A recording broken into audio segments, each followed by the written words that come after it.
Lim Goh Tong semasa bekerja di Cameron Highlands tertarik dengan persitaran kawasan tersebut. Jadi beliau pun mula mencari kawasan yang hampir sama dengan Cameron Highlands tetapi berdekatan dengan Kuala Lumpur. Setelah lama mencari, beliau jumpa satu kawasan tanah tinggi di Gunung Ulu Kali yang berketinggian 1,800 kaki dari paras laut.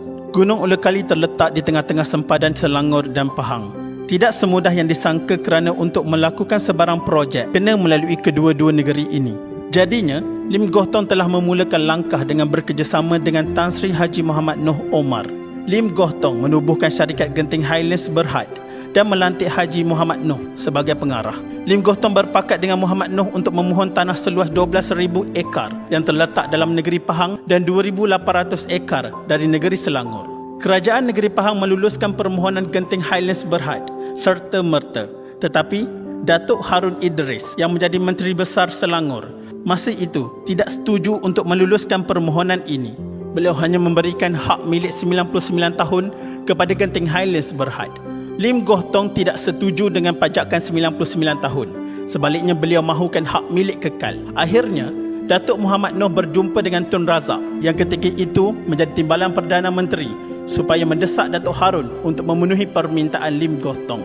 Datuk Harun terpaksa bersetuju dengan Tun Razak supaya memberikan tanah seluas 2,800 ekar yang dimiliki oleh Kerajaan Selangor kepada Lim Goh Tong. Genting Highlands Berhad ditubuhkan pada 27 April 1965. Kerja-kerja membuat jalan dari Genting Sempah ke puncak Gunung Ulu Kali bermula pada 18 Ogos 1965.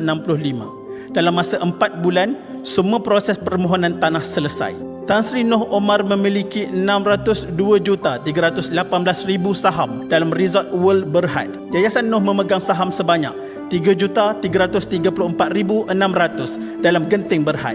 Bekas Ketua Polis Negara Tun Hanif Omar, bekas Timbalan Ketua Polis Negara Tan Sri Amin Osman dan bekas Pegawai Bank Datuk Paduka Nik Hashim Yusof menjadi pengarah Genting Berhad.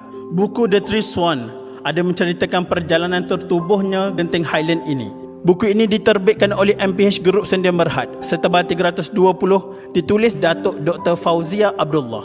Di sinilah segalanya bermula.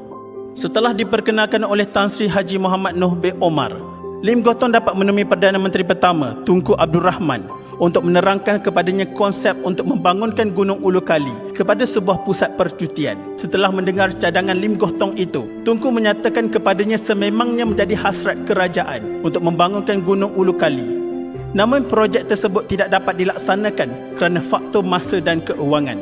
Dalam masa yang sama, keadaan politik waktu itu yang tidak mengizinkan.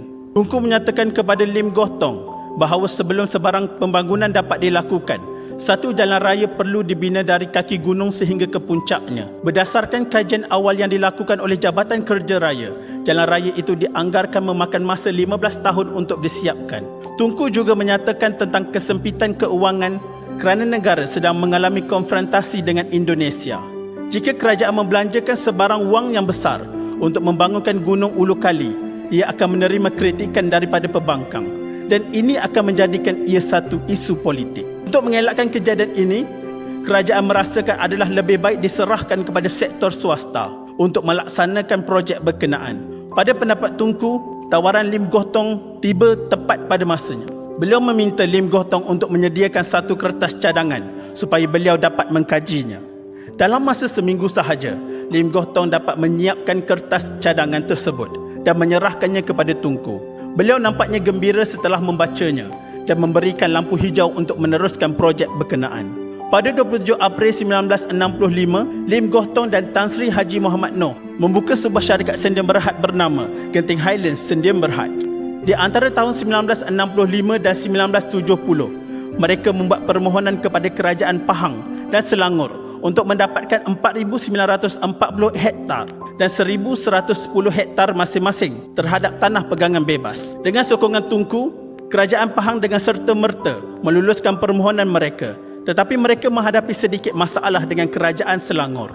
Datuk Harun Idris yang pada ketika itu Menteri Besar Selangor hanya bersedia untuk memberikan tanah berkenaan dengan pajakan selama 99 tahun. Ini mengecewakan perancangan mereka. Lim Goh Tong kemudian merancang untuk merayu kepada Datuk Harun secara persendirian dan menerangkan kepadanya masalah yang berlaku. Di pertemuan itu, beliau menyatakan Genting Sempah